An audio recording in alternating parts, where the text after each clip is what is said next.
अहिल्यानगरमधल्या मढी इथल्या ग्रामसभेमध्ये मुस्लिम समाजाच्या व्यापाऱ्यांना कानिफनाथांच्या यात्रेमध्ये दुकानं लावण्यास बंदी करण्याचा ठराव करण्यात आला।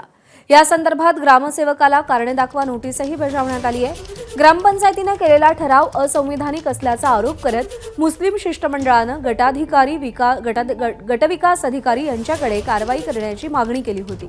यानंतर ग्रामसेवक, सरपंच आणि ग्रामसभेतील उपस्थित लोकांचे जबाब चौकशी समिती नोंदवणार आहे।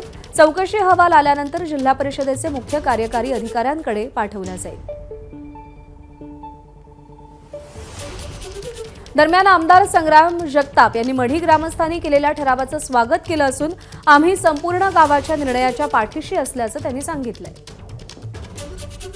गावकऱ्यांनी ठराव केलाय की इथे कुठल्याही मुस्लिम समाजाच्या लोकांचं एकाचंही दुकान आम्ही लावून देणार नाही। त्यामुळे तो ठराव जो केलाय त्याचं आम्ही स्वागत करतो। त्यामुळे गावकऱ्यांनी अशाच प्रकारे भूमिका घेणं गरजेचं आहे।